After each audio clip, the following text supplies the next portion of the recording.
Hello my YouTube family, ಹೇಗಿದ್ದೀರಾ ಎಲ್ಲರೂ? I hope ಎಲ್ಲರೂ ಚೆನ್ನಾಗಿದ್ದೀರಾ. ಅದೇ ರೀತಿ ನಿಮ್ಮ ಲೈಫ್ನಲ್ಲಿ ಪಾಸಿಟಿವ್ ಆಗಿ ಥಿಂಕ್ ಮಾಡ್ತಾ ಇದ್ದೀರಾ ಅಂತ ಅಂದ್ಕೊಂಡಿದ್ದೀನಿ. ಇವತ್ತಿನ ಈವ್ನಿಂಗ್ ರೀಡಿಂಗಲ್ಲಿ ಬ್ಯೂಟಿಫುಲ್ ಆಗಿರುವಂತಹ ಯಾವ ಎನರ್ಜಿ ಇದೆ ಅಂತ ನೋಡೋಣ. ಮೊದಲು ಕಾಮ್ ಆಗಿ ಕೂತ್ಕೊಳ್ಳಿ, ಡೀಪ್ ಬ್ರೀತನ್ನು ತಗೊಳ್ಳಿ, ನಿಮ್ಮ ಮೈಂಡ್ ಮತ್ತು ಮನಸ್ಸನ್ನು ರಿಲ್ಯಾಕ್ಸ್ ಮಾಡ್ಕೊಳ್ಳಿ. ಈಗ ನಿಮ್ಮ ಪರ್ಸನ್ ಹೆಸರನ್ನು ಮನಸಾರೆ 3 ಬಾರಿ ನೆನಪಿಸ್ಕೊಳ್ಳಿ. ನಿಮ್ಮ ಪರ್ಸನ್ ಫೇಸನ್ನು ಇಮ್ಯಾಜಿನ್ ಮಾಡ್ಕೊಳ್ಳಿ. ಅವರು ಮತ್ತು ನೀವು ಒಟ್ಟಿಗೆ ಕಳೆದಿರುವ ಬ್ಯೂಟಿಫುಲ್ ಮೆಮೊರೀಸ್ನ ನೆನಪು ಮಾಡ್ಕೊಳ್ಳಿ. ಅದಕ್ಕೂ ಮೊದಲು ಈ ರೀಡಿಂಗ್ ನಿಮ್ಮವರೆಗೂ ತಲುಪಿದೆ ಅಂದರೆ ಯು ಆರ್ ಸೋ ಬ್ಲೆಸ್ಡ್. ಯೂನಿವರ್ಸ್ಗೆ ಗ್ರ್ಯಾಟಿಟ್ಯೂಡ್ ಹೇಳಿ, ಥ್ಯಾಂಕ್ ಯು ಯೂನಿವರ್ಸ್ ಅಂತ ಹೇಳಿ ನಿಮ್ಮ ಪರ್ಸನ್ ಎನರ್ಜಿಯನ್ನು ಫೀಲ್ ಮಾಡಿ. ಬ್ಯೂಟಿಫುಲ್ ಆಗಿರುವ ಎನರ್ಜಿ ಬಂದಾಗ ಅದನ್ನು ರಿಸೀವ್ ಮಾಡ್ಕೊಳ್ಳಿ. ಇದು ಜನರಲ್ ರೀಡಿಂಗ್ ಆಗಿರುತ್ತೆ. ಸೊ ಎಲ್ಲ ವಿಷಯಗಳು ಎಲ್ಲರಿಗೂ ಕೂಡ ಮ್ಯಾಚ್ ಆಗಬೇಕು ಅಂತ ಇಲ್ಲ. ನಿಮ್ಮ ಸಿಚುವೇಶನ್ಗೆ ಮ್ಯಾಚ್ ಆಗುವ ಎನರ್ಜಿ ಮಾತ್ರ ರಿಸೀವ್ ಮಾಡ್ಕೊಳ್ಳಿ. ಯಾವುದಾದ್ರೂ ಭಾಗ ನಿಮಗೆ ಮ್ಯಾಚ್ ಆಗಲಿಲ್ಲ ಅಂದರೆ ಅದನ್ನು ಫೋರ್ಸ್ ಆಗಿ ತಗೊಳ್ಬೇಡಿ. ಈ ರೀಡಿಂಗ್ನ ಉದ್ದೇಶ ಏನು ಅಂದರೆ, ಈ ಕ್ಷಣದ ಪ್ರೆಸೆಂಟ್ ಎನರ್ಜಿ ಹೇಗಿದೆ, ನಿಮ್ಮ ಪರ್ಸನ್ ಮನಸ್ಸಿನಲ್ಲಿ ಏನು ನಡೀತಾ ಇದೆ, ನಿಮ್ಮಿಬ್ಬರ ನಡುವೆ ಯಾವ ರೀತಿಯ ಎಮೋಷನ್ಸ್ ಅಥವಾ ವೈಬ್ಸ್ ನಡೀತಾ ಇದೆ, ಅದನ್ನು ನಿಮಗೆ ತಿಳಿಸುವ ಒಂದು ಪ್ರಯತ್ನ. ಹಾಗಾಗಿ ಓವರ್ ಆಗಿ ನೆಗೆಟಿವ್ ಆಗಿ ಯೋಚನೆ ಮಾಡಬೇಡಿ. ನಿಮ್ಮ ಮನಸ್ಸನ್ನು ಅನಾವಶ್ಯಕ ಭಯಗಳಿಂದ ತುಂಬಿಸ್ಕೊಳ್ಬೇಡಿ. ಯಾವುದೇ ರಿಲೇಷನ್ಶಿಪ್ ಆಗಿರಲಿ, ಪಾಸಿಟಿವ್ ಎನರ್ಜಿ ಅನ್ನೋದು ತುಂಬ ಇಂಪಾರ್ಟೆಂಟ್ ಆಗಿರುತ್ತೆ. ರೀಡಿಂಗನ್ನು ನೋಡಬೇಕಾದ್ರೆ ವಿಡಿಯೋನ ಲೈಕ್ ಮಾಡ್ಕೊಳ್ಳಿ. ಅದೇ ರೀತಿ ಚಾನಲ್ನ ಸಬ್ಸ್ಕ್ರೈಬ್ ಮಾಡಿಕೊಂಡು ಕನೆಕ್ಟ್ ಆಗಿ. ಮೊದಲಿಗೆ ಯಾವ ಎನರ್ಜಿ ಇದೆ ಅಂತ ನೋಡೋದಾದರೆ, ಥಾಟ್ಸ್ ಆ್ಯಂಡ್ ಟ್ರಸ್ಟ್ ಎನರ್ಜಿ. ಈ ವ್ಯಕ್ತಿ ಇವತ್ತು ನಿಮ್ಮ ಬಗ್ಗೆ ತುಂಬ ಹೆಚ್ಚು ಯೋಚನೆ ಮಾಡ್ತಾ ಇರ್ತಾರೆ. ಬೆಳಗ್ಗೆಯಿಂದ ನಿಮ್ಮ ಕಾಲ್ ಅಥವಾ ಮೆಸೇಜ್ ಚೆಕ್ ಮಾಡ್ಬೋದು. ಬೆಳಗ್ಗೆ ಎದ್ದ ತಕ್ಷಣ ನಿಮ್ಮ ಸ್ಟೇಟಸ್ ಚೆಕ್ ಮಾಡ್ಬೋದು. ನಿಮ್ಮ ಲಾಸ್ಟ್ ಸೀನ್ ಕೂಡ ಚೆಕ್ ಮಾಡ್ಬೋದು. ಯಾರ್ದಾದ್ರೂ ಮೂಲಕ ನಿಮ್ಮ ಬಗ್ಗೆ ವಿಚಾರಿಸೋದು ಅಥವಾ ನಿಮ್ಮ ಬಗ್ಗೆ ಮಾತಾಡೋದು ಕೂಡ ಆಗ್ಬೋದು. ಇವತ್ತು ಅವರ ಮೈಂಡ್ನಲ್ಲಿ ನಿಮ್ಮ ಬಗ್ಗೆ ತುಂಬ ಯೋಚನೆಗಳು ನಡೀತಾ ಇರುತ್ತೆ. ಫ್ಯಾಂಟಸಿ ವರ್ಡ್ನಲ್ಲಿ ನಿಮ್ಮ ಜೊತೆ ಥಿಂಕ್ ಮಾಡ್ತಾ ಇರ್ತಾರೆ. ಈ ಕನೆಕ್ಷನ್ಗಾಗಿ ತಗೊಳ್ಬೇಕಾದಂಥ ಆ್ಯಕ್ಷನ್ ರಿಯಾಲಿಟಿಯಲ್ಲಿ ಅಷ್ಟು ಕಾಣಿಸ್ತಾ ಇಲ್ಲ. ಅವರು ಹೆಚ್ಚು ಅವರ ಡ್ರೀಮ್ ವರ್ಡ್, ಫ್ಯಾಂಟಸಿ ವರ್ಡ್ನಲ್ಲೇ ಇರ್ತಾರೆ. ಆ ಎನರ್ಜಿ ಇದೆ. ಈ ವ್ಯಕ್ತಿ ತುಂಬ ಅನ್ಪ್ರಿಡಿಕ್ಟಬಲ್ ಪರ್ಸನ್ ಆಗಿರ್ಬೋದು. ಅಂದರೆ ಯಾವಾಗ ಏನು ಮಾಡ್ತಾರೆ ಅನ್ನೋದನ್ನು ನೀವು ಅರ್ಥ ಮಾಡ್ಕೊಳ್ಳೋದು ತುಂಬ ಕಷ್ಟ. ಅದೇ ರೀತಿಯ ಅನ್ಪ್ರಿಡಿಕ್ಟಬಲ್ ಬಿಹೇವಿಯರ್ನಿಂದಲೇ ನಿಮಗೆ ನೋ ಕಾಂಟ್ಯಾಕ್ಟ್ ಸಿಚುವೇಶನ್ ಕೂಡ ಕೊಟ್ಟಿರ್ಬೋದು. ಅವರು ನಿಮಗೆ ನೋ ಕಾಂಟ್ಯಾಕ್ಟ್ ಸಿಚುವೇಶನ್ ಕೊಟ್ಟಿದ್ರೆ, ಅಥವಾ ಒಂದು ಸಲ ಗೋಸ್ಟ್ ಮಾಡಿರ್ಬೋದು, ನಿಮ್ಮ ಜೊತೆ ಮಾತನ್ನು ನಿಲ್ಲಿಸಿರ್ಬೋದು. ಅದಕ್ಕೂ ಯಾವುದೇ ರೀಸನ್ ಕೊಡದೇ ಇರ್ಬೋದು. ಅವ್ರಿಗೆ ಇಷ್ಟ ಬಂದ ಹಾಗೆ ಈ ರಿಲೇಷನ್ಶಿಪ್ಪನ್ನು ನಡೆಸುವ ಸ್ವಭಾವ ಇರುವ ವ್ಯಕ್ತಿ ಕೂಡ ಆಗಿರ್ಬೋದು. ಯಾವಾಗ ಏನು ಯೋಚನೆ ಮಾಡ್ತಾರೆ, ಯಾವಾಗ ಏನು ಮಾಡ್ತಾರೆ, ಏನು ಥಿಂಕ್ ಮಾಡ್ತಾರೆ, ಅಥವಾ ಯಾವ ರೀತಿ ಬಿಹೇವ್ ಮಾಡ್ತಾರೆ ಅನ್ನೋದನ್ನು ಅರ್ಥ ಮಾಡ್ಕೊಳ್ಳೋದು ನಿಮಗೆ ತುಂಬ ಕಷ್ಟ ಆಗಿರ್ಬೋದು. ಅವರೊಳಗೆ ಇಮ್ಮೆಚ್ಯೂರಿಟಿ ಕೂಡ ಇದೆ, ಇನ್ಸೆಕ್ಯೂರಿಟಿ ಕೂಡ ಇದೆ. ಅದೇ ಎನರ್ಜಿ ಈಗಲೂ ಕ್ಲಿಯರ್ ಆಗಿ ಕಾಣ್ತಾ ಇದೆ. ಇನ್ಸೆಕ್ಯೂರ್ ಪರ್ಸನ್ ಕೂಡ ಆಗಿರ್ಬೋದು. Trust blockage energy. ಈ ವ್ಯಕ್ತಿಯ ಬಿಗ್ಗೆಸ್ಟ್ ಬ್ಲಾಕೇಜ್ ಏನು ಅಂದರೆ, ಇವರು ನಿಮ್ಮ ಮೇಲೆ ಸಂಪೂರ್ಣ ಟ್ರಸ್ಟ್ ಇಟ್ಟಿಲ್ಲ, ನಿಮ್ಮ ಮೇಲೆ ಪೂರ್ಣವಾಗಿ ನಂಬಿಕೆ ಅನ್ನೋದನ್ನು ಇಟ್ಟಿಲ್ಲ. Past pain and fear energy. ಕೆಲವರ ರಿಲೇಷನ್ಶಿಪ್ಪಲ್ಲಿ ನಿಮ್ಮ ಮೇಲೆ ಯಾಕೆ ಟ್ರಸ್ಟ್ ಇಟ್ಟಿಲ್ಲ ಅಂದರೆ, ಅವರ ಹಿಂದೆ ಪಾಸ್ಟ್ನ ಕಾರಣ ಆಗಿರ್ಬೋದು. ಯಾರೋ ಇವರನ್ನು ತುಂಬ ನೋಯಿಸಿರ್ಬೋದು, ಅಥವಾ ಇವರ ಮನಸ್ಸಿಗೆ ತುಂಬ ಹರ್ಟ್ ಮಾಡಿರ್ಬೋದು. ಸೊ ಆ ಪಾಸ್ಟ್ ಎಕ್ಸ್ಪೀರಿಯನ್ಸನ್ನೇ ಅವರು ನಿಮ್ಮ ಮೇಲೆ ಪ್ರೊಜೆಕ್ಟ್ ಮಾಡಿರ್ಬೋದು. ಹಾಗಾಗಿ ಅವರು ನಿಮ್ಮನ್ನು ಸಂಪೂರ್ಣವಾಗಿ ಟ್ರಸ್ಟ್ ಮಾಡ್ತಾ ಇಲ್ಲ. ಅದೇ ಕಾರಣಕ್ಕೆ ಮತ್ತೆ ನಿಮಗೆ ನೋ ಕಾಂಟ್ಯಾಕ್ಟ್ ಸಿಚುವೇಶನ್ ಕೊಟ್ಟಿರ್ಬೋದು. ಯಾಕೆಂದರೆ ಇದು ಅವರ ಮೈಂಡ್ ಗೇಮ್ ಆಗಿರ್ಬೋದು. ಇದು ಅವರ ಮ್ಯಾನಿಪ್ಯುಲೇಷನ್ ಟೆಕ್ನಿಕ್ ಆಗಿರ್ಬೋದು. ಅವ್ರಿಗೆ ಅನ್ನಿಸ್ತಾ ಇದೆ, ನಾನು ಇವರಿಂದ ದೂರ ಇದ್ದರೆ, ನಾನು ಮಾತಾಡದೇ ಇದ್ದರೆ, ಆಗ ಇವರ ಮನಸ್ಸಿನಲ್ಲಿ ನನ್ನ ವ್ಯಾಲ್ಯೂ ಹೆಚ್ಚಾಗುತ್ತೆ, ಆಗ ಇವರು ನನ್ನನ್ನು ಟೇಕನ್ ಫಾರ್ ಗ್ರ್ಯಾಂಟೆಡ್ ಮಾಡಲ್ಲ. ಈ ರೀತಿಯ ಯೋಚನೆ ಅವರ ಮನಸ್ಸಿನೊಳಗಡೆ ಇದೆ. ಹಾಗಾಗಿ ಅವರು ಯಾವಾಗಲೂ ಅವರನ್ನು ಅವರೇ ಪ್ರೊಟೆಕ್ಟ್ ಮಾಡ್ಕೊಂಡಿರ್ತಾರೆ. ಈ ಪರ್ಸನ್ ಎಮೋಷ್ನಲ್ ಆಗಿ ಅಟ್ಯಾಚ್ ಆಗೋದಕ್ಕೂ ಹೆದರ್ತಾರೆ. ಮತ್ತು ಅವರ ಟ್ರಸ್ಟ್ ಬ್ರೇಕ್ ಆಗಿಬಿಡುತ್ತೆ ಅನ್ನೋ ಭಯ ಅವರೊಳಗೆ ಇದೆ. ಎಮೋಷ್ನಲ್ ಆಗಿ ಹರ್ಟ್ ಆಗ್ತೀನಿ ಅನ್ನೋ ಫಿಯರ್ ಕೂಡ ಇದೆ. ಅವ್ರಿಗೆ ಅನಿಸುತ್ತೆ, ನಾನು ಇವ್ರ ಜೊತೆ ಎಮೋಷ್ನಲ್ ಆಗಿ ಅಟ್ಯಾಚ್ ಆದರೆ ಇವರು ಕೂಡ ನನ್ನಿಂದ ದೂರ ಆಗ್ತಾರೆ, ನನ್ನ ಮನಸ್ಸಿಗೆ ಪೇಯ್ನ್ ಕೊಡ್ತಾರೆ. ಸೊ ಅವರು ಪಾಸ್ಟನ್ನೇ ಅವರ ನಿಮ್ಮ ಮೇಲೆ ಪ್ರೊಜೆಕ್ಟ್ ಮಾಡ್ತಾ ಇರುವ ಎನರ್ಜಿ ಇದೆ. ಅಂದರೆ ಕೆಲವರ ರಿಲೇಷನ್ಶಿಪ್ಪಲ್ಲಿ ಇದೇ ಅವರ ಬಿಗ್ಗೆಸ್ಟ್ ಬ್ಲಾಕೇಜಸ್. ಅವರ ಅಸಂಪ್ಷನ್ಸ್, ಅವರ ಮೈಂಡ್ ಸೆಟ್, ಅವರ ಮನಸ್ಥಿತಿ, ಇದೆಲ್ಲವೂ ಕೂಡ ಕೆಲವೊಂದು ಸಲ ಓವರ್ ಥಿಂಕಿಂಗ್ ಮಾಡುವ ರೀತಿಯಲ್ಲಿದೆ. Value and appreciation energy. ನೀವು ಅವರ ಲೈಫ್ನಲ್ಲಿ ಅಬಂಡೆನ್ಸ್ಗಿಂತ ಕಡಿಮೆ ಅಲ್ಲ. ನೀವು ಅವರ ಲೈಫ್ನಲ್ಲಿ ಲಕ್ಕಿ ಪರ್ಸನ್ ಆಗಿದ್ದೀರಾ. ಆದರೆ ಈ ವಿಷಯ ಅವ್ರಿಗೆ ಮೊದಲೇ ಅರ್ಥ ಆಗಿರಲಿಲ್ಲ. ಅವರು ನಿಮ್ಮ ವ್ಯಾಲ್ಯೂ ಮಾಡಲಿಲ್ಲ. ನಿಮ್ಮ ಇಂಪಾರ್ಟೆನ್ಸನ್ನು ಅರ್ಥ ಮಾಡ್ಕೊಳ್ಳಿಲ್ಲ. ಬಹುಶಃ ನೀವು ಅವರಿಗೆ ತುಂಬ ಅಶ್ಯೂರೆನ್ಸ್ ಕೊಟ್ಟಿರ್ಬೋದು. ಅಂದರೆ ನಾನು ನಿನ್ನನ್ನು ಬಿಟ್ಟು ಹೋಗಲ್ಲ, ನಿನ್ನಿಂದ ದೂರ ಆಗಲ್ಲ ಅಂತ ತುಂಬ ಸಲ ನೀವು ಹೇಳಿರ್ಬೋದು. ಅದೇ ಕಾರಣಕ್ಕೆ ಈ ಪರ್ಸನ್ ನಿಮ್ಮನ್ನು ಟೇಕನ್ ಫಾರ್ ಗ್ರ್ಯಾಂಟೆಡ್ ಮಾಡ್ತಾ ಬಂದಿದ್ದಾರೆ. Taken for granted and hurt energy. ಅವರ ಬಿಹೇವಿಯರ್ನಿಂದ, ಅವರ ಮಾತಿನಿಂದ, ಅವರ ವರ್ತನೆಯಿಂದ ಯಾವಾಗ ನಿಮಗೆ ಹರ್ಟ್ ಮಾಡಿಬಿಡ್ತಾರೋ ಅನ್ನೋದೇ ಅವ್ರಿಗೆ ಗೊತ್ತಾಗೋದಿಲ್ಲ. ಬಹುಶಃ ಅವರು ತಾವೇ ಅದನ್ನು ಗಮನಿಸದೇ ಇರ್ಬೋದು. ಅವ್ರು ನಿಮಗೆ ಎಷ್ಟು ಪೇಯ್ನ್ ಕೊಡ್ತಿದ್ದಾರೆ ಅನ್ನೋದನ್ನು ಕೂಡ ಅವರು ಅರ್ಥ ಮಾಡ್ಕೊಳ್ಳೋದಿಲ್ಲ. ಇದೆಲ್ಲ ಅನ್ಕಾನ್ಷಿಯಸ್ಲಿ ಆಗ್ತಾ ಇದೆ. ಕಾನ್ಷಿಯಸ್ಲಿ ನಿಮಗೆ ನೋವು ಕೊಡಬೇಕು ಅನ್ನೋ ಉದ್ದೇಶ ಅವರದಲ್ಲ. ಈ ಪರ್ಸನ್ ಉದ್ದೇಶಪೂರ್ವಕವಾಗಿ ನಿಮ್ಮನ್ನು ಹರ್ಟ್ ಮಾಡಬೇಕು ಅಂತ ಯೋಚನೆ ಮಾಡೋದಿಲ್ಲ. ಆದರೆ ಅವರ ಕೆಲವು ನೆಗೆಟಿವ್ ಹ್ಯಾಬಿಟ್ಸ್, ಕೆಲವು ನೆಗೆಟಿವ್ ಪ್ಯಾಟರ್ನ್ಸ್ ಇವುಗಳ ನಿಮಗೆ ತುಂಬ ನೋವು ಕೊಡ್ತಾ ಇದೆ. ಆ ನೆಗೆಟಿವ್ ಹ್ಯಾಬಿಟ್ಸ್ ಇನ್ನೂ ಕಂಟಿನ್ಯೂ ಆಗ್ತಾ ಇದೆ. ಆ ಹ್ಯಾಬಿಟ್ಸ್ ಅದನ್ನು ಬಿಡೋದಕ್ಕೆ ಅವ್ರಿಗೆ ಇನ್ನೂ ಕಷ್ಟ ಆಗ್ತಾ ಇದೆ. ಅಂತಹ ಎನರ್ಜಿ ಇದೆ. Transformation energy. ಈ ಕನೆಕ್ಷನಲ್ಲಿ ಒಂದು ತುಂಬ ಸ್ಟ್ರಾಂಗ್ ಚೇಂಜ್ ಬರುವ ಸಮಯ ಬಂದಿದೆ. ಬಹುಶಃ ಈಗ ನಿಮ್ಮಿಬ್ಬರ ಮಧ್ಯೆ ಕಂಪ್ಲೀಟ್ ಸಪ್ರೇಷನ್ ಇರ್ಬೋದು. ಆದರೆ ಈ ಪರ್ಸನ್ ನಿಮ್ಮನ್ನು ತುಂಬ ಮಿಸ್ ಮಾಡ್ತಾ ಇದ್ದಾರೆ. ಇವತ್ತು ನಿಮ್ಮ ನೆನಪಿನಲ್ಲಿ ತುಂಬ ಎಮೋಷ್ನಲ್ ಆಗ್ಬೋದು. ಅವರೊಳಗೆ ಗಿಲ್ಟ್, ರಿಗ್ರೆಟ್ ಇವು ತುಂಬ ಹೆಚ್ಚಾಗಿರ್ಬೋದು. ಈ ಪರ್ಸನ್ನೊಳಗೆ ಚೇಂಜ್ ಆಗುವ ಶಕ್ತಿ ತುಂಬ ಇದೆ. ಅಂದರೆ ಆ ಚೇಂಜ್ ತರಬಲ್ಲ ಶಕ್ತಿ ನಿಮ್ಮಲ್ಲೇ ಇದೆ. ಯಾಕೆಂದರೆ ಒಬ್ಬ ವ್ಯಕ್ತಿ ಇನ್ನೊಬ್ಬರನ್ನ ತುಂಬ ಡೀಪಾಗಿ ಲವ್ ಮಾಡಿದಾಗ ಅವರನ್ನು ಚೇಂಜ್ ಮಾಡುವ ಶಕ್ತಿ ಕೂಡ ಅದೇ ಪರ್ಸನ್ನಲ್ಲಿರುತ್ತೆ. ಈ ವ್ಯಕ್ತಿ ನಿಮ್ಮನ್ನು ತುಂಬ ಲೈಕ್ ಮಾಡುವ ಎನರ್ಜಿಯಲ್ಲಿದ್ದಾರೆ. ಅವರೊಳಗೆ ನಿಮ್ಮ ಬಗ್ಗೆ ತುಂಬ ಫೀಲಿಂಗ್ಸ್ ಇದೆ. ಹಾಗಾಗಿ ಅವರನ್ನು ಪಾಸಿಟಿವ್ ಆಗಿ ಚೇಂಜ್ ಮಾಡುವ ಶಕ್ತಿ ನಿಮ್ಮಲ್ಲೇ ಇದೆ. ನೀವು ಈಗಾಗಲೇ ಅವರೊಳಗೆ ಹಲವಾರು ಪಾಸಿಟಿವ್ ಚೇಂಜಸ್ ತಂದಿರ್ಬೋದು. ಮುಂದೆ ಕೂಡ ನಿಮ್ಮಿಂದಲೇ ಇನ್ನಷ್ಟು ಪಾಸಿಟಿವ್ ಚೇಂಜಸ್ ಬರ್ಬೋದು. ಯಾಕೆಂದರೆ ಯೂನಿವರ್ಸ್ ಈ ಸಪ್ರೇಷನನ್ನು ಕೊಟ್ಟಿದ್ರೆ ಅದರ ಹಿಂದೆ ಒಂದು ಪರ್ಪಸ್ ಇದೆ. ಯೂನಿವರ್ಸ್ ಅವರಿಗೆ ಕೆಲವು ಲೆಸನ್ಸ್ ಕಲಿಸ್ಬೇಕು ಅಂತ ಬಯಸ್ತಾ ಇದೆ. ಈ ಲೆಸನ್ಸ್ ಅವರು ನಿಮ್ಮ ಮೂಲಕನೇ ಕಲಿಬೇಕಿತ್ತು. ನಿಮ್ಮಿಂದ ದೂರ ಆದ ಮೇಲಷ್ಟೇ ನಿಮ್ಮ ಇಂಪಾರ್ಟೆನ್ಸ್, ನಿಮ್ಮ ವ್ಯಾಲ್ಯೂ, ನಿಮ್ಮ ಫೀಲಿಂಗ್ಸ್ ಇದೆಲ್ಲ ಅವರಿಗೆ ಅರ್ಥ ಆಗ್ತಾ ಇದೆ. ಹಾಗಾಗಿ ಈ ಸಪ್ರೇಷನ್ ಹಿಂದೆ ಯೂನಿವರ್ಸ್ನ ಪರ್ಪಸ್ ಇದೆ. ಯೂನಿವರ್ಸ್ ಅವರಿಗೆ ನಿಮ್ಮ ಮೂಲಕ ರಿಯಲೈಸೇಷನನ್ನು ಕೊಡ್ತಾ ಇದೆ. ಈ ರಿಯಲೈಸೇಷನ್ ಅವರ ಎನರ್ಜಿಯಲ್ಲಿ ಒಂದು ಮೇಜರ್ ಚೇಂಜ್ ತರ್ಬೋದು. ಈಗೋ ಆ್ಯಂಡ್ ಡ್ರೀಮ್ಸ್ ಎನರ್ಜಿ. ಈ ವ್ಯಕ್ತಿ ಸ್ವಲ್ಪ ಈಗೋ ಇರುವ ಪರ್ಸನ್ ಆಗಿರ್ಬೋದು. ಅವರ ಮಾತಿನ ಮೇಲೆ ತುಂಬ ಸ್ಟಬರ್ನ್ ಆಗಿರುವಂತಹ ವ್ಯಕ್ತಿ. ಆದರೆ ಅವರೊಳಗೆ ಈಗ ತುಂಬ ಡ್ರೀಮ್ಸ್ ಇದೆ. ನಿಮ್ಮ ಬಗ್ಗೆ ಥಿಂಕ್ ಮಾಡ್ತಾ ಇದ್ದಾರೆ. ನಿಮ್ಮನ್ನು ಹೇಗೆ ಮನವೊಲಿಸಬೇಕು ಅಂತ ಯೋಚನೆ ಮಾಡ್ತಾ ಇದ್ದಾರೆ. ನಿಮ್ಮ ಟ್ರಸ್ಟನ್ನು ಮತ್ತೆ ಹೇಗೆ ಗೆಲ್ಲಬೇಕು ಅನ್ನೋ ರೀತಿ ಮೈಂಡ್ನಲ್ಲಿ ತುಂಬ ಥಾಟ್ಸ್ಗಳು ಓಡಾಡ್ತಾ ಇದೆ. ಈಗ ಅವ್ರು ಏನು ಮಾಡ್ತಾ ಇರ್ಬೋದು? ಅವರ ಲೈಫ್ನಲ್ಲಿ ಬೇರೆ ಯಾರಾದರೂ ಬಂದಿದ್ದಾರಾ? ಅಥವಾ ನನ್ನನ್ನು ನಿಜವಾಗ್ಲೂ ಮರೆತು ಬಿಟ್ರಾ? ಈ ರಿಲೇಷನ್ಶಿಪ್ ಸಂಪೂರ್ಣವಾಗಿ ಮುಗೀತಾ? ಅವರಿಗೆ ಈಗ ನನ್ನ ಮೇಲೆ ಇಂಟ್ರೆಸ್ಟ್ ಇಲ್ವಾ?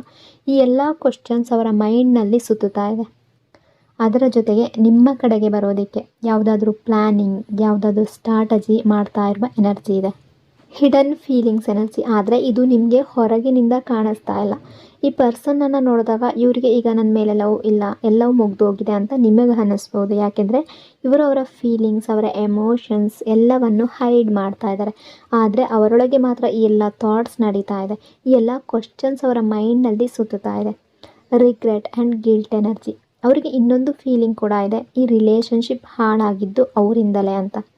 ಅದು ಅವರಿಗೆ ತುಂಬ ಚೆನ್ನಾಗಿ ಅರ್ಥ ಆಗ್ತಾ ಇದೆ. ಅವ್ರು ಹೀಗೆ ಬಿಹೇವಿಯರ್ ಮಾಡದೇ ಇದ್ದಿದ್ರೆ, ನಿಮಗೆ ಡಿಸ್ರೆಸ್ಪೆಕ್ಟ್ ಮಾಡದೇ ಇದ್ದಿದ್ರೆ, ನಿಮ್ಮನ್ನು ಗೋಸ್ಟ್ ಮಾಡದೇ ಇದ್ದಿದ್ರೆ, ಮೊದಲೇ ನಿಮಗೆ ಕ್ಲಾರಿಟಿ ಕೊಟ್ಟಿದ್ರೆ, ಮೊದಲೇ ನಿಮ್ಮ ಜೊತೆ ಓಪನ್ ಆಗಿ ಕಮ್ಯುನಿಕೇಷನ್ ಮಾಡಿದರೆ ಈ ರಿಲೇಷನ್ಶಿಪ್ ಈ ಸ್ಥಿತಿಗೆ ಬರ್ತಾ ಇರಲಿಲ್ಲ. ಈಗಿನ ಸಿಚುವೇಶನ್ಗೆ ಅವರೇ ಕಾರಣ ಅನ್ನೋ ಗಿಲ್ಟ್ ಅವರಿಗಿದೆ. ಈಗ ಅವರು ತುಂಬ ವಿಷಯಗಳನ್ನು ಪೋಸ್ಟ್ಪೋನ್ ಮಾಡ್ತಾ ಇದ್ದಾರೆ. ಅದಕ್ಕೂ ಕಾರಣ ಅವರೊಳಗಿನ ಗಿಲ್ಟ್. ಅವ್ರಿಗೆ ಅನ್ನಿಸ್ತಾ ಇದೆ, ಈಗ ನಾನು ಅವ್ರ ಹತ್ರ ಹೋದರೂ ಅವ್ರು ನನ್ನನ್ನು ರಿಜೆಕ್ಟ್ ಮಾಡ್ಬೋದು, ನನ್ನ ಮಾತನ್ನು ಕೇಳದೇ ಇರ್ಬೋದು, ನನ್ನನ್ನು ಇಗ್ನೋರ್ ಮಾಡಬಹುದು, ನನ್ನನ್ನು ಇನ್ಸಲ್ಟ್ ಮಾಡ್ಬೋದು, ಪಾಸ್ಟ್ನ ಎಲ್ಲ ವಿಷಯಗಳನ್ನು ಮತ್ತೆ ಹೇಳ್ಬೋದು, ನನ್ನನ್ನು ರಾಂಗ್ ಅಂತ ಹೇಳ್ಬೋದು. ಈ ಎಲ್ಲವನ್ನು ಎದುರಿಸುವ ಧೈರ್ಯ ಅವರಿಗೆ ಈಗ ಇಲ್ಲ. ಹಾಗಾಗಿ ಅವರು ಎಲ್ಲವನ್ನು ಪೋಸ್ಟ್ಪೋನ್ ಮಾಡ್ತಾ ಇದ್ದಾರೆ. ಇನ್ನೊಂದು ಕಾರಣ ಅಂದರೆ ಈಗ ನೀವು ಕಮ್ಯುನಿಕೇಷನ್ಗೆ ಓಪನ್ ಆಗಿದ್ದೀರಾ ಅನ್ನೋ ನಂಬಿಕೆ ಅವರಿಗೆಲ್ಲ. ನೀವಿನ್ನೂ ಅವ್ರ ಜೊತೆ ಮಾತಾಡೋದಕ್ಕೆ ರೆಡಿ ಇದ್ದೀರಾ ಅಥವಾ ಇಲ್ವಾ ಅವರಿಗೆ ಗೊತ್ತಿಲ್ಲ. ಹಾಗಾಗಿ ಅವರು ಇನ್ನೂ ವೆಯ್ಟ್ ಮಾಡ್ತಾ ಇದ್ದಾರೆ. ಆದರೆ ಅವರೊಳಗೆ ಮಾತ್ರ ನಿಮ್ಮ ನೆನಪು ತುಂಬಿಕೊಂಡಿದೆ. ನಿಮ್ಮಿಂದ ದೂರ ಇರೋದಕ್ಕೆ ಆಗ್ತಾ ಇಲ್ಲ. ಹೊರಗಿನಿಂದ ಸೈಲೆಂಟ್ ಆಗಿದ್ದರೂ ಕೂಡ ಒಳಗಿನಿಂದ ನಿಮ್ಮನ್ನು ಮಿಸ್ ಮಾಡ್ತಾ ಇದ್ದಾರೆ. Incomplete feeling energy. ನೀವು ಮಾತ್ರ ಈ ಪರ್ಸನ್ಗೆ ಕಂಪ್ಲೀಟ್ ಅನ್ನೋ ಫೀಲಿಂಗ್ ಕೊಡ್ತಾ ಇದ್ದೀರಾ. ನೀವು ಮಾತ್ರ ಅವ್ರಿಗೆ ಎಮೋಷ್ನಲ್ ಫುಲ್ಫಿಲ್ಮೆಂಟ್ ಕೊಡ್ತಾ ಇದ್ದೀರಾ. ಈ ಪರ್ಸನ್ ಅವರನ್ನು ಹೆಲ್ಪ್ಲೆಸ್ ಅಂತ ಫೀಲ್ ಮಾಡ್ತಾ ಇದ್ದಾರೆ. ನಾನು ತುಂಬ ಹೆಲ್ಪ್ಲೆಸ್, ನಾನು ಅವ್ರ ಕಡೆ ಬರೋದಕ್ಕೆ ಆಗ್ತಾ ಇಲ್ಲ ಅಂತ ಅವ್ರಿಗೆ ಅನ್ನಿಸ್ತಾ ಇದೆ. ಯಾವುದೋ ಒಂದು ರೆಸ್ಪಾನ್ಸಿಬಿಲಿಟಿ ಅಥವಾ ಯಾವುದೋ ಒಂದು ಕಮಿಟ್ಮೆಂಟ್ ಅಥವಾ ಯಾವುದೋ ಒಂದು ಸಿಚುವೇಶನ್ ಅವರನ್ನು ಕಟ್ ಹಾಕಿದೆ ಅನ್ನೋ ಫೀಲಿಂಗ್ ಅವರಿಗಿದೆ. ಆ ಸಿಚುವೇಶನ್ನಿಂದ ಹೊರಗಡೆ ಬರಬೇಕು ಅಂತ ಅವರು ಬಯಸ್ತಾ ಇದ್ದಾರೆ. ಆ ರೆಸ್ಪಾನ್ಸಿಬಿಲಿಟಿಯಿಂದ ಹೊರಗಡೆ ಬಂದು ನಿಮ್ಮ ಕಡೆಗೆ ಬರಬೇಕು ಅಂತ ಅಂದ್ಕೊಳ್ತಾ ಇದ್ದಾರೆ. ಅವರ ಮನಸ್ಸು ಹೇಳಿದ ಹಾಗೆ ನಡ್ಕೊಳ್ಳೋದಕ್ಕೆ ಅವರಿಗೆ ಆಗ್ತಾ ಇಲ್ಲ. ಹಾಗಾಗಿ ನಾನು ಹೆಲ್ಪ್ಲೆಸ್ ಅನ್ನೋ ರೀತಿ ಫೀಲ್ ಮಾಡ್ತಾ ಇದ್ದಾರೆ, ತುಂಬ ಥಿಂಕ್ ಮಾಡ್ತಾ ಇದ್ದಾರೆ. ಸೊ ಅವರು ತುಂಬ ಲೋನ್ಲಿ ಆಗಿದ್ದಾರೆ, ಎಂಟಿ ಫೀಲಿಂಗ್ನಲ್ಲಿದ್ದಾರೆ. ಅವರನ್ನು ನಿಜವಾಗ್ಲೂ ಅರ್ಥ ಮಾಡ್ಕೊಳ್ಳೋರು ಯಾರೂ ಇಲ್ಲ ಅನ್ನೋ ಫೀಲಿಂಗ್ ಕೂಡ ಅವ್ರಿಗೆ ಬರ್ತಾ ಇದೆ. ನಿಮ್ಮಿಂದ ದೂರ ಆಗಿ ಅವರೊಳಗೆ ಒಂದು ದೊಡ್ಡ ಎಂಟಿನೆಸ್ ಇದೆ, ಇನ್ಕಂಪ್ಲೀಟ್ ಫೀಲಿಂಗ್ ಬರ್ತಾ ಇದೆ. Unexpected action energy. ಈ ಪರ್ಸನ್ಗೆ ಮುಂದಿನ ಸ್ಟೆಪ್ಪನ್ನು ಹೇಗೆ ತಗೊಳ್ಬೇಕು ಅನ್ನೋದು ಅವರಿಗೆ ಇನ್ನೂ ಕ್ಲಿಯರ್ ಆಗಿಲ್ಲ. ಸೊ ಇವರು ಆಲ್ ಆಫ್ ಎ ಸಡನ್ ಯಾವುದಾದ್ರೂ ಆ್ಯಕ್ಷನ್ ತೊಗೊಳ್ಬೋದು. ಒಂದೇ ಕ್ಷಣದಲ್ಲಿ ನಿಮಗೆ ಕಾಲ್ ಮಾಡ್ಬೋದು, ಒಂದೇ ಕ್ಷಣದಲ್ಲಿ ಮೆಸೇಜ್ ಮಾಡ್ಬೋದು, ಒಂದೇ ಕ್ಷಣದಲ್ಲಿ ನಿಮ್ಮ ಜೊತೆ ಮಾತು ಶುರು ಮಾಡ್ಬೋದು. ಅದು ಸಂಪೂರ್ಣ ಕರೇಜ್ ಮತ್ತು ಕಾನ್ಫಿಡೆನ್ಸ್ ಜೊತೆಗೆ ಅವರು ನಿಮಗೆ ಅಷ್ಟು ಅನ್ಎಕ್ಸ್ಪೆಕ್ಟೆಡ್ ಆಗಿ ಏನಾದರೂ ಹೇಳ್ಬೋದು. ನೀವು ನಿಜವಾಗ್ಲೂ ಶಾಕ್ ಆಗುವಷ್ಟು ಅವರ ನೆಕ್ಸ್ಟ್ ಸ್ಟೆಪ್ ತುಂಬ ಅನ್ಎಕ್ಸ್ಪೆಕ್ಟೆಡ್ ಆಗಿರುತ್ತೆ. ತುಂಬ ಡಿಫ್ರೆಂಟ್ ರೀತಿಯಲ್ಲಿ ನಿಮ್ಮ ಕಡೆಗೆ ಬರೋದಕ್ಕೆ ಬಯಸ್ತಾ ಇದ್ದಾರೆ. ಹೊಸ ಬಿಗಿನಿಂಗ್ ಮಾಡಬೇಕು ಅನ್ನೋ ಆಸೆ ಇದೆ, ಕಮ್ ಬ್ಯಾಕ್ ಮಾಡಬೇಕು ಅನ್ನೋ ಆಸೆ ಇದೆ. ತುಂಬ ಕಾನ್ಫಿಡೆನ್ಸ್ ಜೊತೆಗೆ ನಿಮ್ಮ ಕಡೆಗೆ ಬರೋದಕ್ಕೆ ರೆಡಿ ಆಗ್ತಾ ಇದೆ. ಯೂನಿವರ್ಸ್ ಕೂಡ ಅವರಿಗೆ ನಿಮ್ಮ ಕಡೆ ಬರೋದಕ್ಕೆ ಕರೇಜ್ ಮತ್ತು ಕಾನ್ಫಿಡೆನ್ಸನ್ನು ಕೊಡ್ತಾ ಇದೆ. Compression and realization energy. ಈಗ ಅವರಿಗೆ ಒಂದು ವಿಷಯ ಕ್ಲಿಯರ್ ಆಗಿ ಅರ್ಥ ಆಗಿದೆ, ನಿಮಗಿಂತ ಬೆಟರ್ ಪರ್ಸನ್ ಅವರ ಲೈಫ್ನಲ್ಲಿ ಸಿಗೋದಿಲ್ಲ ಅಂತ. ನಿಮ್ಮನ್ನು ರೀಪ್ಲೇಸ್ ಮಾಡೋದಕ್ಕೆ ಅವರು ಪ್ರಯತ್ನ ಮಾಡಿದಷ್ಟು ಅದು ಸಾಧ್ಯ ಆಗಿಲ್ಲ. ನಿಮ್ಮ ಜಾಗವನ್ನು ಯಾರೂ ತುಂಬಲಿಲ್ಲ, ನಿಮಗಿಂತ ಬೆಟರ್ ಯಾರನ್ನು ಅವರು ಕಂಡುಕೊಳ್ಳಲಿಲ್ಲ. ಅವರನ್ನು ನಿಮ್ಮಷ್ಟು ಚೆನ್ನಾಗಿ ಹ್ಯಾಂಡಲ್ ಮಾಡುವವರು, ಅವರನ್ನು ನಿಮ್ಮಷ್ಟು ಚೆನ್ನಾಗಿ ಅಂಡರ್ಸ್ಟ್ಯಾಂಡ್ ಮಾಡುವವರು ಬೇರೆ ಯಾರೂ ಸಿಕ್ಕಿಲ್ಲ. ಯಾವುದೋ ಸಿಚುವೇಶನ್ ಜೊತೆಗೆ ಅಥವಾ ಯಾವುದೋ ಪರ್ಸನ್ ಜೊತೆಗೆ ಅಥವಾ ಬೇರೆ ಯಾವುದಾದ್ರೂ ವಿಷಯದ ಜೊತೆಗೆ ಅವರು ನಿಮ್ಮನ್ನು ಕಂಪೇರ್ ಮಾಡ್ತಾ ಇದ್ದಾರೆ. ಆ ಕಂಪೇರ್ ಮಾಡಿದಷ್ಟು ನೀವು ಎಲ್ಲರಿಗಿಂತ ಬೆಟರ್ ಅನ್ನೋ ರಿಯಲೈಸೇಷನ್ ಅವರಿಗೆ ಆಗ್ತಾ ಇದೆ. ಆದರೆ ಇನ್ನೂ ಅವರು ಅವರ ಶೆಲ್ನಿಂದ ಹೊರಗಡೆ ಬಂದಿಲ್ಲ, ಇನ್ನೂ ಅವರ ಕಂಫರ್ಟ್ ಝೋನ್ನಲ್ಲೇ ಇದ್ದಾರೆ. ಅಲ್ಲಿಂದ ಹೊರಗಡೆ ಬಂದು ಆ್ಯಕ್ಷನ್ ತಗೊಳ್ಳೋದಕ್ಕೆ ಆಗ್ತಾ ಇಲ್ಲ. Mind set change energy. ಈ ಪರ್ಸನ್ಗೆ ವೈಡ್ ಪರ್ಸ್ಪೆಕ್ಟಿವ್ ತುಂಬ ಅಗತ್ಯ ಇದೆ. ಅವರ ಮೈಂಡ್ ಸೆಟ್ ಇನ್ನೂ ತುಂಬ ಲಿಮಿಟೆಡ್ ಆಗಿದೆ. ಅವೇಕ್ನಿಂಗ್ ಆದ ನಂತರ ಮಾತ್ರ ಅವರು ವಿಷಯಗಳನ್ನು ದೊಡ್ಡ ದೃಷ್ಟಿಕೋನದಲ್ಲಿ ನೋಡೋದಕ್ಕೆ ಶುರು ಮಾಡುವ ಎನರ್ಜಿ ಇದೆ. ಆಗ ಮಾತ್ರ ಅವರಿಂದ ಸ್ಟ್ರಾಂಗ್ ಆ್ಯಕ್ಷನ್ ಎಕ್ಸ್ಪೆಕ್ಟ್ ಮಾಡ್ಬೋದು. ಆದರೆ ಅವರು ಅವರ ಶೆಲ್ನಲ್ಲೇ ಇದ್ದರೆ, ಲಿಮಿಟೆಡ್ ಮೈಂಡ್ ಸೆಟ್ನಲ್ಲೇ ಇದ್ದರೆ ಯಾವುದೇ ಆ್ಯಕ್ಷನ್ ತಗೊಳ್ಳೋದಕ್ಕೆ ಸಾಧ್ಯ ಆಗೋದಿಲ್ಲ. ನಾನು ಮೊದಲೇ ಹೇಳಿದ ಹಾಗೆ ಅವರ ಬಿಗ್ಗೆಸ್ಟ್ ಬ್ಲಾಕೇಜ್ ಅವರ ಮೈಂಡ್ ಸೆಟ್. ಸೊ ಬೇರೆ ಯಾವುದೇ ದೊಡ್ಡ ಬ್ಲಾಕೇಜ್ ಇಲ್ಲ, ಅವರ ಬ್ಲಾಕೇಜ್ ಅವರ ಮೈಂಡ್ ಸೆಟ್. ಅದು ಚೇಂಜ್ ಆಗೋದು ತುಂಬ ಅಗತ್ಯ. ಅವರು ಅವರ ಮೇಲೆ ವರ್ಕ್ ಮಾಡಬೇಕು. ಸೊ ನಿಮ್ಮ ಫ್ರೀಕ್ವೆನ್ಸಿಗೆ ಮ್ಯಾಚ್ ಆಗಬೇಕು. ಯಾಕೆಂದರೆ ರಿಯೂನಿಯನ್ ಆಗಬೇಕಾದ್ರೆ ಇಬ್ಬರು ಒಂದೇ ಫ್ರೀಕ್ವೆನ್ಸಿಯಲ್ಲಿ ಇರಬೇಕು, ಇಬ್ಬರ ಎನರ್ಜಿ ಕೂಡ ಒಂದೇ ಲೆವೆಲ್ನಲ್ಲೇ ಇರಬೇಕು. ಆಗ ರಿಯೂನಿಯನ್ ಸಾಧ್ಯ. ಹಾಗಾಗಿ ಈ ಪರ್ಸನ್ ಅವರ ಪರ್ಸ್ಪೆಕ್ಟಿವ್ ಚೇಂಜ್ ಮಾಡಬೇಕು, ಅವರ ಮೇಲೆ ವರ್ಕ್ ಮಾಡಬೇಕು. ಆಗ ರಿಲೇಷನ್ಶಿಪ್ಪಲ್ಲಿ ಪಾಸಿಟಿವ್ ಚೇಂಜ್ ಬರುತ್ತೆ. ಈಗಲೂ ಅವರ ಲೈಫ್ನಲ್ಲಿ ಅವರು ಒಂದು ರೀತಿಯ ಸ್ಟಕ್ ಎನರ್ಜಿಯಲ್ಲಿದ್ದಾರೆ. ಚೇಂಜನ್ನು ಅಕ್ಸೆಪ್ಟ್ ಮಾಡುವ ಬದಲು ಅದನ್ನು ರೆಸಿಸ್ಟ್ ಮಾಡ್ತಾ ಇದ್ದಾರೆ. ಒಬ್ಬ ವ್ಯಕ್ತಿ ಚೇಂಜನ್ನು ರೆಸಿಸ್ಟ್ ಮಾಡಿದಾಗ ಯೂನಿವರ್ಸ್ ಅವರನ್ನು ಆ ಶೆಲ್ನಿಂದ ಹೊರಗಡೆ ತರೋದಕ್ಕೆ ಪ್ರಯತ್ನಿಸುತ್ತೆ. ಅದಕ್ಕಾಗಿ ಯೂನಿವರ್ಸ್ ಇನ್ನಷ್ಟು ಚಾಲೆಂಜಸ್ಸನ್ನು ಕೊಡುತ್ತೆ, ಇನ್ನಷ್ಟು ಪ್ರಾಬ್ಲಮ್ಸನ್ನು ಕೊಡುತ್ತೆ. ಅದೇ ಈಗ ಈ ವ್ಯಕ್ತಿಯ ಲೈಫ್ನಲ್ಲಿ ನಡೀತಾ ಇದೆ.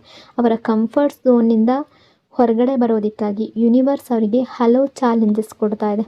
Challenge and awakening energy. ಈ ಟೈಮ್ನಲ್ಲಿ ಅವರ ಲೈಫ್ನಲ್ಲಿ ಹಲವಾರು ಚಾಲೆಂಜಸ್ ನಡೀತಾ ಇರ್ಬೋದು. ಫೈನಾನ್ಷಿಯಲ್ ಇಶ್ಯೂಸ್ ಇರ್ಬೋದು, ಫ್ಯಾಮಿಲಿ ಪ್ರಾಬ್ಲಮ್ಸ್ ಇರ್ಬೋದು, ಪರ್ಸ್ನಲ್ ಇಶ್ಯೂಸ್ ಇರ್ಬೋದು.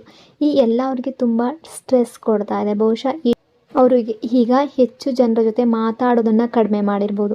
ಮೊದಲು ತುಂಬ ಸೋಷಿಯಲ್ ಆಗಿದ್ದ ವ್ಯಕ್ತಿ ಈಗ ಆ ಎಲ್ಲವನ್ನು ನಿಧಾನವಾಗಿ ನಿಲ್ಲಿಸಿರ್ಬೋದು.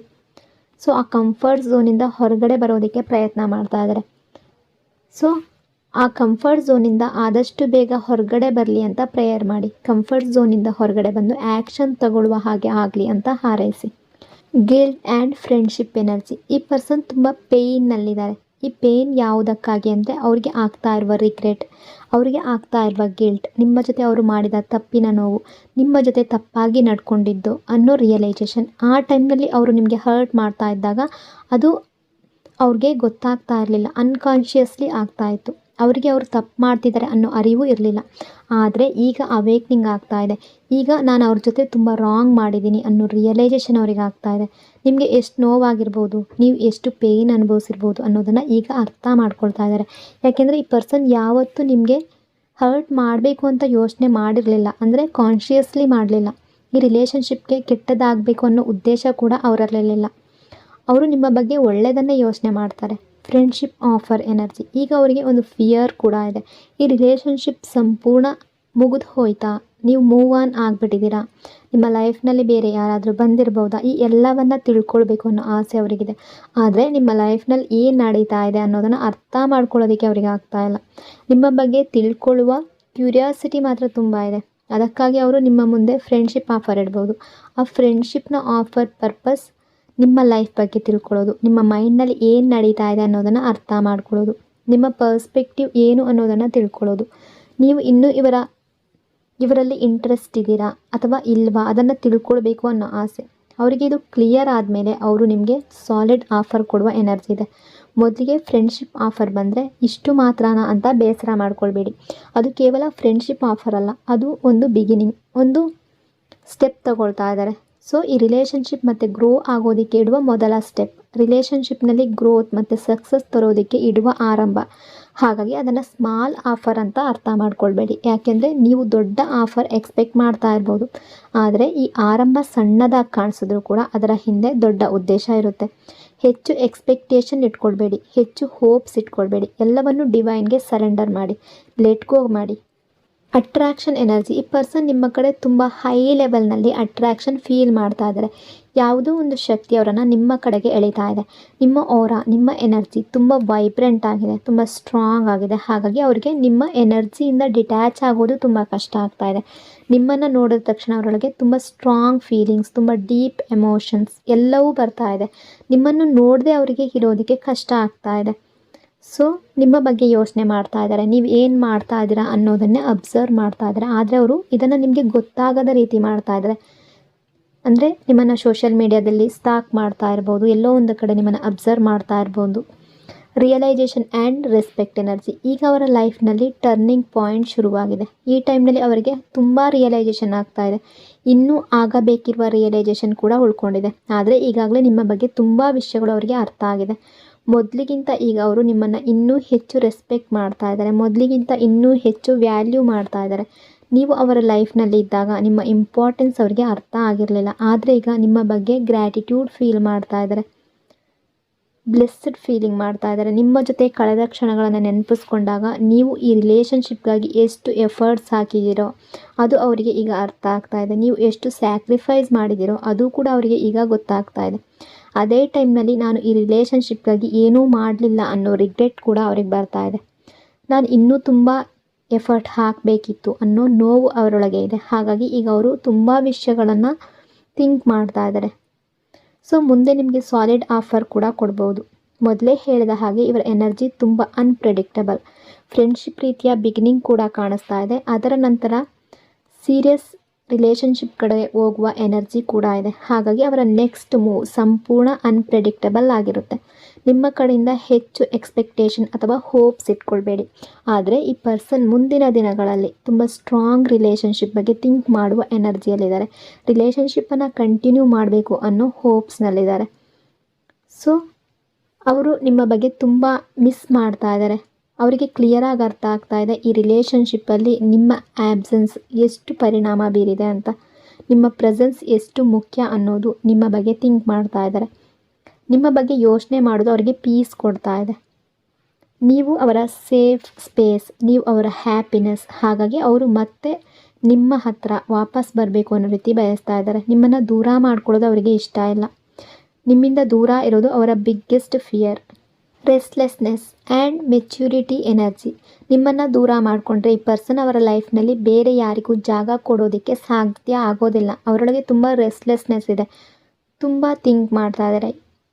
ನಿಮ್ಮಿಬ್ಬರ ಮಧ್ಯೆ ತುಂಬ ಡೀಪ್ ಬಾಂಡ್ ಇದೆ. ನೀವು ಅವರನ್ನು ತುಂಬ ಮಿಸ್ ಮಾಡಿದಾಗ ಅವರಿಗೂ ಕೂಡ ಸಡನ್ನಾಗಿ ರೆಸ್ಟ್ಲೆಸ್ನೆಸ್ ಆಗ್ಬೋದು. ಅಥವಾ ಅವರು ನಿಮ್ಮನ್ನು ತುಂಬ ಮಿಸ್ ಮಾಡ್ತಾ ಇರುವ ಟೈಮ್ನಲ್ಲಿ ನೀವು ಎಷ್ಟೇ ಬ್ಯುಸಿ ಇದ್ದರೂ ಕೂಡ ಅವರ ನೆನಪು ಸಡನ್ನಾಗಿ ನಿಮ್ಮ ಮೈಂಡ್ಗೆ ಬರ್ಬೋದು.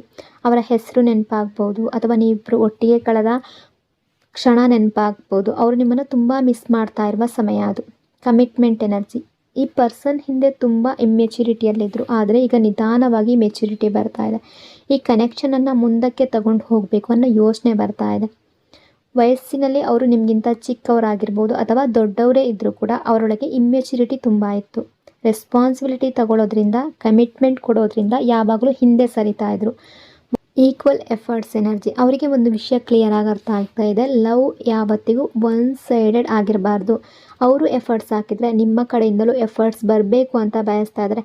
ಒನ್ ಸೈಡೆಡ್ ಎಫರ್ಟ್ಸ್ ಅವರಿಗೆ ಬೇಡ. ಸೊ ತುಂಬ ಥಿಂಕ್ ಮಾಡ್ತಾ ಇದ್ದಾರೆ. ಒಂದು ಸ್ಟೆಪ್ ಅವರಿಟ್ಟರೆ ಒಂದು ಸ್ಟೆಪ್ ನೀವು ಕೂಡ ಇಡಬೇಕು ಅಂತ ಬಯಸ್ತಾ ಇದ್ದಾರೆ. ಈಕ್ವಲ್ ಗಿವ್ ಆ್ಯಂಡ್ ಟೇಕ್ ಇರಬೇಕು ಅನ್ನೋದು ಅವರ ಆಸೆ. Communication energy. ಈ ಪರ್ಸನ್ ನಿಮ್ಮ ಕಡೆಗೆ ಬರೋದಕ್ಕೆ ಬಯಸ್ತಾ ಇದ್ದಾರೆ. ಒಂದು ವೇಳೆ ಅವರು ನಿಮ್ಮನ್ನು ಅಪ್ರೋಚ್ ಮಾಡಿದ್ರೆ ಅಥವಾ ಕಮ್ಯುನಿಕೇಷನ್ ಶುರು ಮಾಡಿದ್ರೆ ಅವರನ್ನು ಇಗ್ನೋರ್ ಮಾಡಬೇಡಿ. ಕನಿಷ್ಠ ಅವ್ರು ಏನು ಹೇಳ್ತಾರೆ ಅನ್ನೋದನ್ನು ಕೇಳಿ. ಅವರ ಎಕ್ಸ್ಪ್ಲನೇಷನ್ಗೆ ಒಂದು ಅವಕಾಶ ಕೊಡಿ. ತಕ್ಷಣ ನಿಮ್ಮ ಫೀಲಿಂಗ್ಸ್ ತೋರಿಸ್ಬೇಡಿ. ಮೊದಲು ಅವರು ಹೇಳೋದನ್ನು ಕಾಮಾಗಿ ಕೇಳಿ, ಆಮೇಲೆ ನಿಮ್ಮ ಡಿಸಿಷನ್ ತಗೊಳ್ಳಿ. Victim energy. ಈ ಟೈಮ್ನಲ್ಲಿ ಅವರು ನಿಮ್ಮನ್ನು ವಿಕ್ಟಿಮ್ ಅಂತ ಫೀಲ್ ಮಾಡ್ತಾ ಇದ್ದಾರೆ. Pure love energy. ನೀವು ಅವರಿಗೆ ಯಾವುದೇ ಕಂಡೀಷನ್ ಇಲ್ಲದೆ ಲವ್ ಕೊಟ್ಟಿದ್ದೀರಾ, ಯಾವುದೇ ರಿಟರ್ನ್ ಎಕ್ಸ್ಪೆಕ್ಟ್ ಮಾಡದೆ ಲವ್ ಮಾಡಿದ್ದೀರಾ. ನಿಮಗೆ ಬೇಕಾಗಿದ್ದು ಅವರ ಟೈಮ್, ಅವರ ಅಟೆನ್ಷನ್ ಅಷ್ಟೇ. ಆದರೆ ಅವರು ಅದನ್ನು ನಿಮಗೆ ಸರಿಯಾಗಿ ಕೊಡಲಿಲ್ಲ. ಬಹುಶಃ ಅವರು ಲಾಯಲ್ ಆಗಿರಲಿಲ್ಲ, ಕೆಲವು ತಪ್ಪುಗಳನ್ನು ಮಾಡಿರ್ಬೋದು. ಆದರೂ ನಿಮ್ಮ ಲವ್ ಪ್ಯೂರ್ ಆಗಿತ್ತು. ಆ ಪ್ಯೂರ್ ಲವ್ನ ವ್ಯಾಲ್ಯೂ ತಡ ಆದರೂ ಒಂದು ದಿನ ಅವರಿಗೆ ಅರ್ಥ ಆಗ್ತಾ ಇದೆ. ಪ್ರೆಸೆಂಟ್ ಎನರ್ಜಿ ಪ್ರಕಾರ ಅವರು ತುಂಬ ಎಮೋಷ್ನಲ್ ಆಗ್ತಾ ಇದ್ದಾರೆ, ತುಂಬ ಸೆನ್ಸಿಟಿವ್. ಸಣ್ಣ ಸಣ್ಣ ವಿಷಯಕ್ಕೂ ಹರ್ಟ್ ಆಗ್ತಾ ಇದ್ದಾರೆ. ಅವರು ನಿಮ್ಮ ಮೇಲೆ ತುಂಬ ಅಬ್ಸೆಸ್ಡ್ ಫೀಲ್ ಮಾಡ್ತಾ ಇದ್ದಾರೆ, ತುಂಬ ಪೊಸೆಸಿವ್. ಅವರ ಮನಸ್ಸಿನಲ್ಲಿ ಹೇಳ್ಕೊಳ್ತಾ ಇದ್ದಾರೆ. ಅವರು ಏನು ಮೈಂಡ್ ಗೇಮ್ಸ್ ಆಡಿದರೆ ಅದಕ್ಕೆ ಸಾರಿ ಹೇಳ್ತಾ ಇದ್ದಾರೆ. ಸೊ ನಿಮ್ಮ ಬಗ್ಗೆ ತುಂಬ ಪ್ಯೂರ್ ಹಾರ್ಟ್ ಜೊತೆಗೆ, ಪ್ಯೂರ್ ಇಂಟೆನ್ಷನ್ಸ್ ಜೊತೆಗೆ ಮತ್ತೆ ಈ ರಿಲೇಷನ್ಶಿಪ್ನ ಕಂಟಿನ್ಯೂ ಮಾಡಬೇಕು, ಕಮ್ ಬ್ಯಾಕ್ ಆಗಬೇಕು ಅಂತ ಬಯಸ್ತಾ ಇದ್ದಾರೆ. ಈ ವ್ಯಕ್ತಿ ಗಿವ್ ಅಪ್ ಮಾಡಿರುವಂತಹ ಎನರ್ಜಿಯಲ್ಲಿಲ್ಲ. ಈಗ ಅವ್ರಿಗೆ ನಿಮ್ಮ ಪ್ಯೂರ್ ಲವ್, ನಿಮ್ಮ ಎಫರ್ಟ್ಸ್, ನಿಮ್ಮ ವ್ಯಾಲ್ಯೂ ಎಲ್ಲವೂ ಅರ್ಥ ಆಗಿದೆ. ಸೊ ಇದು ಇವತ್ತಿನ ಎನರ್ಜಿ. ಈ ರೀಡಿಂಗ್ ನಿಮಗೆ ಇಷ್ಟ ಆಗಿದೆ ಅಂದ್ಕೊಂಡಿದ್ದೀನಿ. ಇಷ್ಟ ಆಗಿದರೆ ಪಾಸಿಟಿವ್ ಆಗಿ ಕಮೆಂಟ್ ಮಾಡಿ. ಇನ್ನೊಂದು ಬ್ಯೂಟಿಫುಲ್ ರೀಡಿಂಗಲ್ಲಿ ಮತ್ತೆ ಸಿಗ್ತೀನಿ. ಅಲ್ಲಿವರೆಗೂ ಟೇಕ್ ಕೇರ್. ನಿಮ್ಮ ಪ್ರೀತಿ, ನಿಮ್ಮ ಸಪೋರ್ಟ್ಗೆ thank you so much. Lots and lots of love. God bless you all.